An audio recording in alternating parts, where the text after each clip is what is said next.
I want to know you. I want to know you. The song is Hungry by Nathaniel Bassey. Man, as I said, I love this guy. He's absolutely epic. His music is just like very, very absolutely anointed. Ladies and gents, it's me, your host, John, once again, and I'm not alone in the studio. For those who are tuning in on our Facebook Live, I see people already joining. Man, this is great. Well, I'm joined in by the man himself. You know, we've been waiting on this for quite a while, and he's here with us by the name of Siyanda Vazi. Siyanda, do you want to just give a shout out to, you know, your fans, your supporters and listeners who are tuning in right now? Thank you so much, man. Yes, so hi to everyone listening, everyone watching. And definitely, it's a pleasure to be here, man. I appreciate so much to be invited. Absolutely. It's an honor for us as well to have a fantastic conversation with this incredible man. And anybody who actually knows anything about Siyanda Vazi, you do know that he's a man that is actually he's a practical man, you know, bringing practical, developments and changes to our community. We really, in fact, we're very blessed, you know, the Eastern Cape, PE, you know, now called Kabeja, we are absolutely blessed to have this kind of man in studio with us. So Siyanda, I'm just going to read your biography, and I want to tell our listeners, you know, for those who have maybe questions you'd like to, ask drop them on the comment section, and remember that our number is 069 402 1131 069 402 1131. This is the ultimate business show, and on this show what we aim to do is we aim to inspire. We bring people who are actually moving and shaking PE, and the rest of South Africa. We bring people that will inspire you, people that have real stories.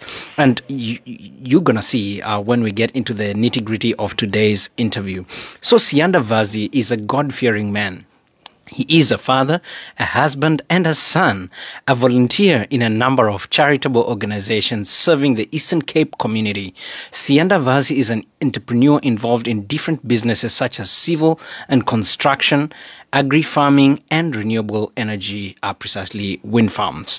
He is the founder of Ubomi Foundation, a community development platform. Ubomi Foundation programs include Adopt a School Initiative, Entrepreneurship Development Hub, Social Development. So Siyanda Vazi is currently involved in quite a number of projects at the Ubomi Foundation. They include the school shoes program or project, school bags, and sanitary towels in better servicing Eastern Cape community. Ladies and gents, as I said, he is a man with a big heart for the community, and we're very privileged to have him in here with us. Once again, Siyanda Vazi, welcome. Thank you, man. Thank you awesome. So much. So, you know what, for many people out there, you know, probably you've just maybe bumped into the Ubomi Foundation Facebook page, or maybe you've seen a logo somewhere and you've been wondering, what is all this? We're together in this, we want to find out. Sia, I don't know if it's fine for me to call you. No, that's my common name, and everyone knows me. All right, awesome. According to that, yes, man. Awesome. So I want to find out, and for the sake of our listeners as well, what does Ubomi mean, and why this name? Because we understand there is naming a business, a child, anything. Just naming anything is absolutely important. It kind of communicates brand, vision, you know, a prophetic destiny of some sort. What went into the naming of this institution? The wonderful name called Ubomi Foundation is brought about with an experience of life where I've gone through personally myself, and working with charitable organization, NPOs across the metro and the length and breadth of our province. The name itself says Ubomi. It's a Vernac name, simply means life. It's a wonderful name because that the meaning there of real life. You know, when we look at what can we do for communities, what can we do for Eastern Province, the province that we're in. How can we better it? How can we service it better? And we looked at an NGO environment and an NPC environment where we said we'll want to do this, not looking for a profit. So when we looked at that, we said the name must be risen with so many out there that we're giving life, man. We're shining light to every light that will be life that will be coming across. And the name Ubomi Foundation made this a serious resonate with so many people, and we were comforted that with the response thereof, because people said, Ubomi, you are just giving me life by what you just, supported or helped or informed us on. And that really made us to really stick with the name, and it was so wonderful to have the wonderful responses. Absolutely. And you know what, for those guys who are very interested, you can go check out the social media. We're going to leave the links on our page as well. There's a lot of amazing photographs, man. I mean, how long were you guys, when were you guys founded? When did it start? We were founded 4 years back, in essence, because we started, as I've mentioned, we started just to, genuinely giving out, supporting, and that's when the name was then picked up as this, guys, you are giving us life, you are shining light on us, and that we started voluntarily. And officially, we started 3 years ago, which is just before the big storm of the COVID, early 2019, when we officially started opening our doors to public, so that the public can work with us, participate, and all of that. So we are now in our 4th year, which is 2022. We're proudly so, based that we had all manner of challenges, especially under the COVID element. You can't work with people, you can't interact, all of those. So in as much we thank God that we managed that this far. I mean, most of NGOs dies in their 6 months because there's no profit, there's no money to be made, you can't generate any money. So we're quite fortunate that we continued but until now, as we still continue. Now we have fresh approach, we have new developments, as new projects that we are undertaking as a foundation. Absolutely. I'm very, very impressed to hear that. I'm very, very glad, and I'm sure the entire community is absolutely excited. What inspired you to set out on this journey? You kind of mentioned that there's some story, there's a personal there's something. Definitely. There is a personal story based that as a founder myself, I brought up by a single parent who was my grandma, who has a love for a child, who has a love for the community, and myself bringing up and having challenges personally. When you're brought up by a grandma, you have areas where you can't, areas where you really situation disadvantages you. But I then picked up that everyone is similar in the situation, and all we need is a environment, enabling environment, a supporting environment. And myself, having gone through those challenges and having served as a volunteer in a number of charitable organizations, I then pick up to really learn and understand the struggle and of not having even a simple thing as information. The most expensive thing is information, because in this life we go about being informed, we go about our way, developing and bettering ourselves based on being informed. So if you are not informed and your situation, you are seriously privileged, disadvantaged, you're really in a back foot. And I thought for myself that the only thing now I needed is just that information. So platform like Ubomi Foundation is really built on that it must be an enabler of those who have previously been disadvantaged in our communities, and definitely it resonated with me very well, because I needed that when I grew up myself. Absolutely. And when I got help from the NGOs and platforms that I was involved in, I'm grateful. Absolutely. I mean, it happened to you. So you walked in those shoes. So you empathize. There's this real empathy, with people who are, maybe going through predicaments, and maybe who have lack, as I said, of information or the necessities of life. What is the vision of Ubomi Foundation, and what would you say is its main mission? As we continue to strive to say the message day in, day out, we want to be that platform. And I think we captured it well on your earlier opening when you said it's a community development platform. We don't wish to be an island foundation like many who are far-fetched and are not in touch with what the reality is. We really want to be that platform, a platform where someone says, my life changed when I came across Ubomi. My life got impacted. I then evolved when I was part of the foundation. So that's what we want to be. We want to be a platform rather than office. We have the solution. We don't. But the platform enables those who have to able to come in and partake and able to solve and resolve. And indeed, Ubomi Foundation is that we are a vision that we want to see to become that platform and become the alternative. Because in the history of the Eastern Cape, where my province is, we do have a serious shortage knowledge of a credible and much organized organization like ourselves, NPOs, NGOs. You know, you'll have a regional one, you'll have a Nelson Mandela one, you'll have a Motherwell one, or East London one, but you don't have a bold, strong, emboldened foundation that helps in the provincial level. Even our provincial government, you know, needs those type of NGOs to help and work, because we have the touch, we have the first hand with the communities. If an issue, we are now dealt with the pandemic of women and children abuse. The first people have the first hand that is the NGOs, because we are directly involved with the community. So enable and organization like ourselves in the province, we really want to reach to to every hand that we can have in the province and support, man, and play a bigger role and support. And that's why we're saying we want to be that platform indeed.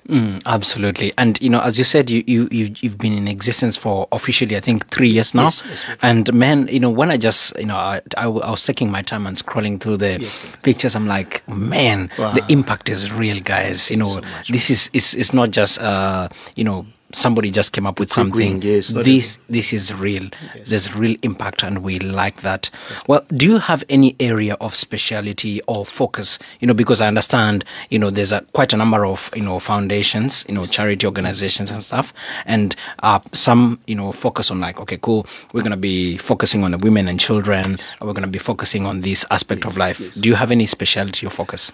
We really want to extend to us, and not just to say women or children, or rather, we are interested in the community at large, because we believe an uplifted community, it's a better livelihood, and we believe that it affects everyone, young, old, granny, and the child. Those that are in the community are begin to be affected. You will see that through our programs, how we impact and the community when we do a program of event that we're doing in the area, whether it's in a school or within the community. The way we trying to bring about every stakeholder within the community to partake and be part and get involved in the project. So that's our priority at large. It's a community at large. Absolutely. And I can imagine there is a strategy in executing, that and stuff. This is absolutely incredible. Definitely. For those who are tuning in right now, and, whether on our radio platform or on the social media, you can see Siyanda Vazi is with me in studio. He is the founder and chairperson of the Ubomi Foundation, and we're having an amazing conversation about what the whole of Ubomi Foundation entails. So, what are some of the main milestones that you'd say you're proud you have achieved in the 3 or is it 4 years now? Yes. One of the milestones among many that we really appreciate, to restore a school that was in the verge of closing, a school that impacted the community, with plus minus 1,000+ students, and that school was on the edge of being closed, and the whole community was to suffer because the children was to be relocated to another area with distance that's going to cost and everything. So we came in the school and partaking and in full support through one of our programs, which is called Adopt a School Initiative, and which we're proud on that, because those are the initiatives that we really dig deep in terms of research and how we better our service to the community. And indeed, that project did deliver to the promise that we gave to the community. The department reinstated their position to restore the school and opening up and support the school. And as I speak today, the school is full functioning and full support of the department, and importantly, the community is backing the school. The school had a serious challenge of being, vandalized, broken into. Children numbers were less by the day because, the school was quite neglected. And we speak today, we're proudly, we're standing tall because the school is full functioning, very secured, protected by the very same community, which is what we said when we said we want to really to invoke that we are that community development platform, because we really want to impact the community at large. Absolutely. Yes, we're talking about people's lives here. We're talking about destinies and people's futures. And, there's probably nothing as important as education. The education of a person just sets them up for success in life. And so supporting, initiatives like, schools and is absolutely amazing. Man, thanks so much for that. Many people consider you an inspiring personality. I know quite a few, actually, and a successful entrepreneur. What tip would you give to those who want to follow after your footsteps? not directly after my footsteps, but rather grow and grow and grow and be much better, even more. Indeed, I'm inspired, I'm humbled, because I myself, I'm not from PE. I'm born, bred in Grahamstown, next door. And I came to PE with virtue of furthering my studies and getting involved in activism and, see the light of the day in Port Elizabeth, the organization I spoke of, Charity and Wise. Indeed, it's someone who strived, it's someone who wants to better, someone who really wants to change a tragedy of the history.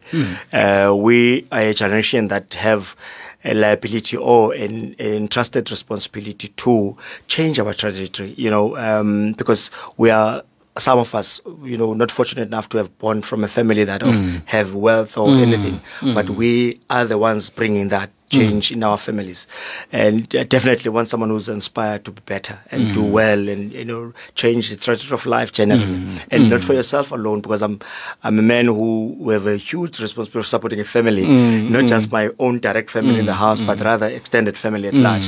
It's the love of doing it, because when you see change in someone else, it builds you as a person. So indeed, someone who has a passion, who have a drive within himself, that becomes a value added, definitely. Absolutely. We're talking about building a legacy. This is what we're talking about. These are some of the, you just had some of those thoughts. It's absolutely, to me, what I get, quite a lot of selflessness, in it, community focused, other people focused. Guys, as I say, if you want greatness, build other people. That is what it is. Well, what are some of the projects that you're currently involved in? We wanna hear if you've got anything amazing, and that will just, you need a support of the community and government and stuff like that. Yeah. Thank you for that, because it means a lot to us to having a platform to share these, because these are the ongoing projects that we really want to see them continue, bless, and be able to play much bigger role to community at large. Indeed, through the platform Ubomi Foundation, where we really want to reach out the community, we have looked at the way we service the community, as I've mentioned earlier, that we are now more innovative, more giving attention to our service, what we bring to the table. We don't want to be those quick wings of taking a photo of a child and then we said we have done a charity work. No, we have gone beyond that. We have said we want to be impactful. And when through our work that we have done, and many works that we have covered through doing school work, we do primary up to grade 12, which is your girl child, your boy child, the work that we have been doing, we've been acting both. Through that work, it has given us quite an experience to be able to say what is the main objectives in this level of schooling. What are the issues that are really harming and delaying the progress of girl child and the boy child to progress in the school? And we came across them. One of them is a school shoe. A school shoe, you can have a full uniform as a child, but if you don't have a shoe, it takes your self-esteem, it takes your character, it takes your mind off school, because you're not like other children. You're not comfortably playing or doing with the schoolwork being done. So we have seen that the school shoe that is simple, but the impact of it is powerful. We came across experiencing, because we done the charity work of giving out school shoes. We have done, a number of rural areas that we have covered. And this is the discovery that we then said, if we can impact a child with a school shoe, that is one of the ways that will build a confident school child that will be able to have, grace in the school and do work and confidently. In extension to that, we said we don't want to buy, because our bad experience that we got was to buying in one of the retail stores, because when we have a support, someone supporting us, say, this is what I have, you can go and buy school shoes and support the school. As an organization that we are, a non-profit organization, we go around to all the retails trying to buy the shoes. Remember, when we go to a school, we get numbers of children. We get 20 school children. And then with those 20, we get different school size, whether it's for size 3, size 3. But when you go and buy, it becomes quite a challenging, because the retailer, they don't keep and stock for size 5s or 10 size. So we begin to experience this over and over with time, and it does not just take our time more than the resources as well, because the resource that was given to support a number of kids end up reducing that. So we can begin to thought beyond that. We acknowledge that in the Eastern Cape entirely, there is no schooling shoe manufacture. Sure. And we saw this as an opportunity for us that indeed, if we can be in this space, and we service so many schools that we're servicing and play the role we're playing in the schools, and the trusted relationship we do have in the localities that we do work and operate in, we felt definitely Ubomi Foundation, if we can produce a shoe, a school shoe, it would be something that we can make a serious impact, because we'll have a better understanding, the size, the needs, of the pricing, because that's another thing our parents can't really afford. Because if you're talking a rural school child who a school shoe must cost 500 rand, you know that person is a grant represent, and if a school shoe costs 500 rand, that money already. So we then looked at all of those. We then said a school shoe. Ubomi Foundation must then begin to produce its own school shoe. We are currently almost 90% on that to deliver, and with experience again working directly with the schools, we noted that a school bag, you know, it sounds simple. It sounds, for someone who does have a school bag, it's so simple, but don't have it. It's a big issue, because we grew up, putting up in a plastic bags to carry the books, and when we got across the province, length and breadth of our province, began that this is one of the major things. So, in trying to improve that, we wanted to make them feel comfortable, feel good, and our messaging in those school bags are wonderful enough that a child proudly wearing a bag that is saying, is talking to me, because the messages that we put in the bag is individually based. So we're able to create and design such bags. We're proud as a foundation to have come that far. And the last one, which we're very greatly proudly for, it is the one that we are now 50% doing it now in its final stages. It's the Sanitary Towels. We understand there are many companies out there. We understand there are many international companies or national companies that are operating, but we felt the space is big and the need is there, and that the area is not being really reached or covered. Because if you look from a rural to semi-rural, the need is greatly, because we don't have a sanitary pads in schools. As we speak, we're not talking for anything, we're talking now in your rural area. People who have, our young women, young girls who experience the starting off with their periods, and they need to travel, their parents need to go to town to buy, and we want those things to be accessible. Those things must be readily accessible, available to schools, so that a girl child does not have to be humiliated, embarrassed, and has to go through all of that trauma. So we want to make it accessible and want to come in from primary right up to tertiary, because we have FET colleges. Students are not coming from the same background of homes where they get full support. So we indeed want to make it accessible and reach every possible child that we can reach, and obviously adults as well. The more you speak on these things, man, I just feel, what, you're absolutely needed in the community, to be honest. Being really honest, I don't think there's anyone in their right mind who just listen and, say, hey, you know what, they are absolutely needed. And, one thing I'm actually, getting from you is, yes, as much as the focus is also external, like shoes and stuff, but the need, to be honest, is internal. The confidence, that determination to go about life and to dream and to see things and to be able, that you are actually able, to achieve as much as others can. That's the message that you want to pass across to the, to the kids and to the people who are the beneficiaries, of these kind of projects. So ladies and gents, I just want to tell you, what, if you want to comment, if you want to, send any questions, remember our number is 069 402 1131. And, for those viewing on Facebook, also drop the comments and questions there. We're going to be absolutely excited to hear your views and opinions on these matters. And I wanted to ask, something off the script. It just came as we were having a conversation. Yes. In terms of when you've been involved now, I think in the Eastern Cape for now, for the duration of your existence as a organization, what would you say are the most vulnerable spots in the community? What are those areas? Maybe whether it's the kids' school bags, or whether it's hospitals, or maybe what have you seen? in our communities, man, there are very, ills that are moving any person, when you get understand deeper. We are fortunate we're in an urban area where, we're in towns. The most vulnerable ones are mostly in town, in skirts of the province, where it's our rural areas, where you see child-headed homes, a full house being child-headed homes, a 16-year-old, not even a full-grown, but we're talking young as a 16-year-old. You're looking at a situation where at schools where children don't have really any means, buying off anything, school uniform. The child wishes to be at school, but can't, even afford a uniform. So you get to meet those type of situations where you wish that you could make those changes immediately and impeccably so. So indeed in communities, man, they vary, they vary in those. And I think through our programs planning and our coordination is that we really want to extend our, even if we don't have the physical reach, but at least try our people to educate them and able them to have information so that they can be able to get help, in extension.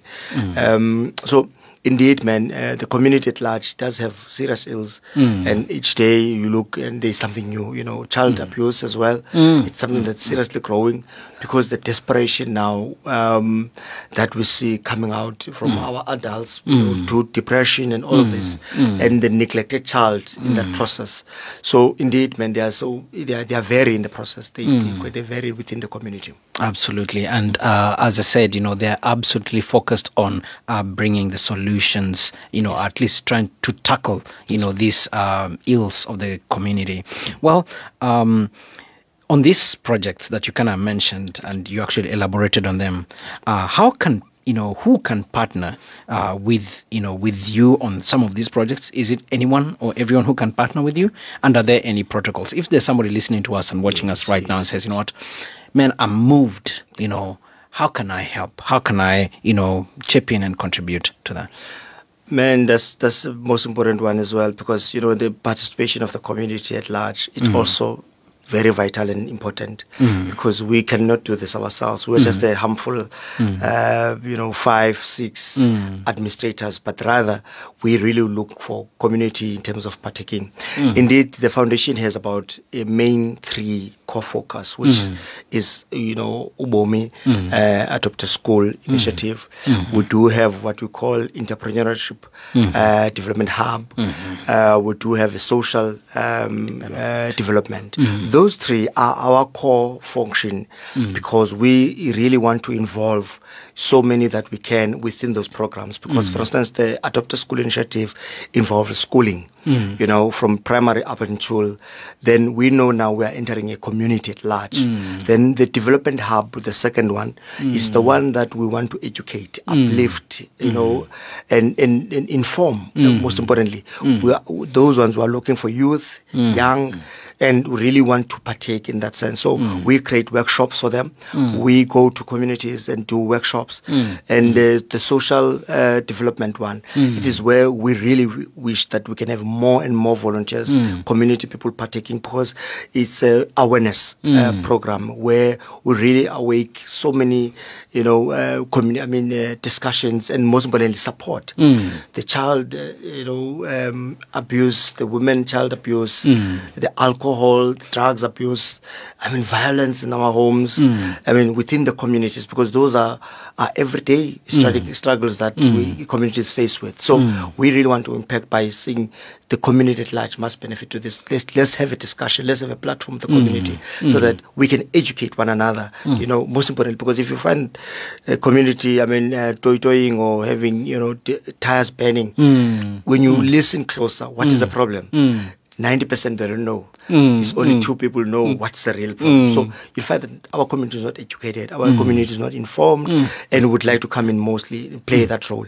We have GBV violence, and our people, they don't know. They're not aware whether they are doing it or not. So education is vital to us. So we don't do that ourselves, but we partake with the communities and work with, and would like to be invited and partake and do workshops to communities, because we have done a number of them within our province. So we want to continue to that, yes. Absolutely. So guys, we're going to share the details, just in case you want to get a hand of either Siyanda himself, or any other member of the Ubomi Foundation. Yes. We're going to share the details right after this interview. Well, and to be honest, you guys are God sent. That's what it looks like to me. You're an organization that is existing for the people, for the community. You don't get such just, anyway. This is absolutely amazing. Well, you recently, I'm just going to come a little bit personal. No problem. We have to come to the visionary. We have to come to find out the man himself. You recently went through a life-threatening ordeal at the hands of some criminals. What was your experience, and what words would you like to send to your supporters? And I'm just reminded because, we were almost kind of involved, Definitely. from before it happened and stuff like that. Yeah. Yes, man. I'm strong now. I'm in a better place now. I'm definitely recovered from it all, and I'm standing on my own 2 feet. And I thank God. It was definitely a mind-blowing moment where I lost control. When you lose control of yourself in the process, because it was a hijack as well as the robbery. It happened on the 21st of May last month, when I was doing my normal routine, driving from Udnik to PE. And my normal routine is between your normal roads that you take, Udnik Road. And because the street lights that we encounter now, I mean, it's not a sudden thing, it's been, but it's really now, it's gone to a worse state. If you pass 2 robots from Matlagi, you go up from Matlagi towards your Vista campus, you will experience that there is no robots at all, and the whole street becomes dark. And on the 21st of May, I got to have an experience, first-hand experience of being hijacked as well as robbed. And in the process, brutally violated. The violence that was portrayed was of someone that's, done something wrong. But I survived it all because God was on my side. After all, they didn't kill me. I'm still alive and intact. The whole ordeal is quite frightening because I don't wish to even to my worst person, because the reality of it is that if I had my children with, if I have my wife with, or someone with, another person, could have been, gone bad. And until then, up until now, I'm a survivor of that. Wow. I've recovered from that. It's the worry and the most concerning one is that they continued after me. Well, the police investigating the process, that keep on updating me on the developments. After my accident, there is 4 that occurred, and some are women who have been attacked, violated, similar, or it's not the same way. Their cars, had a serious situation of being damaged as well. So it's a worry. It's quite a worrisome, because it's a concern that most citizens would be, affected by this if it's not being stopped. And the area is still the same in terms of not being looked after, or even robots be reconnected. Nothing. It's still the same state that I had an accident on. Man. So yes, man, but I think the positive of it, I survived. I am alive. It took a lot from me. It took a lot from my family. I thank God that I stand up. And this is my first interview.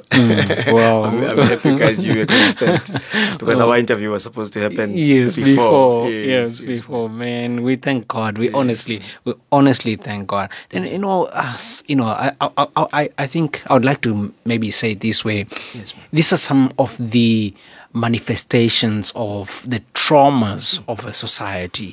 When it produces such individuals, who are out there, with malicious intent, not seeking, a life, a decent life, but actually depriving people of their, possessions and stuff like that. We thank God because, you know what, you are a beacon of light, to be honest. And you are a support. Basically, you are, how would I put it? Through you, God has given you this vision to support and, like a community and stuff. And without you, they will be like very deprived, to be honest. We thank God for your life and for those people who are continually supporting Ubomi Foundation. Please go on, support them. This is absolutely incredible. In fact, right now we should do that more than ever. Well, what is the future of Ubomi looking like? Now you're stronger than before, and I believe it's going to get better. Yes, indeed. The future looking bright, I must say. The future is definitely looking bright for those who will benefit, for those who will partake and work, because we really want to stay up an organization that at the end it must become an institution, institution that belongs not just to us but to the community at large that we serve. A community that can belong and partake with it, which is why we really want to call the business community to really join in, because the work we do embraces the business community as well, because once we partake with the community, people who get exposed, it's the very same buyers, the same, people who become the customers to the business, the same people who support the business. So we really want to call upon the business community to join us, because the programs that we do have are of a level where government is taking note. Other big businesses outside, they're taking note, and we're really appreciative and humbled by that. And we're saying the business that is within the localities must come in and join, because our core function is right at the heart of our communities. Yes, absolutely. We have some questions coming through before we go on. Yes. This is good afternoon, Agape family. I would like to ask Mr. Vazi what motivates him to keep going. Wow. Wonderful. Yes. I'm motivated by everyday life, man, struggles, because when you go through any hurdle and you see it pass, man, that gives you, I'm one of those who brought up to have a confidence in life, have a confidence in you, in everything that you do. When you conquer, when you achieve, it's a drive. It's something that says, I'm not good today, but yesterday I was good. And you know why? Because I gave my all and I committed. And I think that's the attitude that any up-and-coming and developing person should have, because if you did achieve, why not now? And if you didn't achieve this one, the next one is coming. So you're never defeated by, the life, everyday life. You're always motivated, because everything comes as a challenge that you are looking forward to overcome and achieve. Absolutely. Yes. And this same person actually says, I'm so proud of who you've become. You're a kind and loving person, always making others feel important. Thank you. You care so much about others' well-being, thinking of them before you think of yourself. You're doing a great job, and happy Father's Day from wife. Thank you so much. Thank you so much. Yes. Yeah, absolutely fantastic. Ladies and gents, you heard it here. This is Siyanda Vazi of Ubomi Foundation. But before we wrap up, any word of encouragement for somebody who's listening to us right now? Wow, man, any word of encouragement will always be try. There's nothing in life you can do without trying. If you don't give effort, you don't apply your time, you don't try. It's difficult out there. It's difficult to our communities. It's difficult to our household. But if someone gives in and try, anything that you try, man, the universe, the God that we serve, the God that created us, has a way of shaping and directing your needs, your wishes to you, only because you stood up and said, I will try this, and go all the way enough that your dream must scare you. Your dream must scare you enough that you're saying it's not possible from a naked eye, but because in my desires, in my being, I'm looking forward to be that person. Try, I wish to have that in every listener's heart, that if you try in life, the universe itself comes full circle, and we still till this day we are trying our best because we still want to affirm our position in this life. We still want to be great as best we can, but it's only from trying, giving our level best and standing up. Because if you don't do anything, nothing will come to you. It's an old saying: if you don't try, you fail, because everything starts by doing something. So indeed, I really want to say it: try. Give your best, take time, and make effort. Indeed, those are words I want to give. Absolutely, man. You heard those words, try, don't give up. You know what? Because as the Bible says, everything works together for them, that love God. This is incredible. And we are blessed. We are very privileged, to have you in studio with us. Thank you so much. And how can our listeners and viewers, contact you? Do you have any, for Ubomi Foundation, any cell phone numbers, any email addresses, any website, anything at all, social media? Yes, any platform. Thank you so much. Firstly, before I can just say actually the number, I really want to thank Agape and directly to you, John, because you've been consistent in trying to have a platform of this nature, not for me, but for the community at large. Really, it's something humbling us to be here in this platform. We really want to thank the station for that. And indeed, Ubomi Foundation wants to continue to partner and work with the station. Ubomi Foundation, we are grateful that we do have platforms in our social network. It's Ubomi Foundation from Facebook. We do have a WhatsApp that we do use. The current number that we are using is 065 800 5605. We are able to be accessible to that number. We can use it as WhatsApp as well as our contact number at the immediate moment. So because we move under the circumstance we're in, we want to establish mobile offices in other areas. So we're quite accessible. As well as if someone wants to write an email, give us a bit of a background, we do have our email at info at ubomifoundation.co.za. So that's our access at the moment. But go to our social platforms. You'll be able to inbox us, talk to us. We are able to also assist and also inform where possible we can. Absolutely. Ladies and gents, you heard it. That is Siyanda Vazi of the Ubomi Foundation. This is an incredible foundation.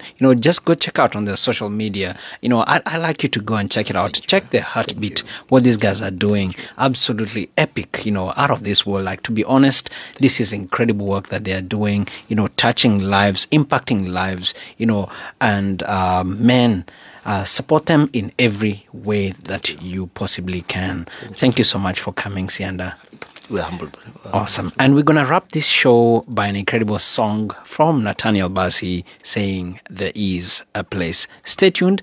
Pastor Anthony Ngonela is coming at 3 p.m. today with a powerful word. It's me, your host, John. Good day.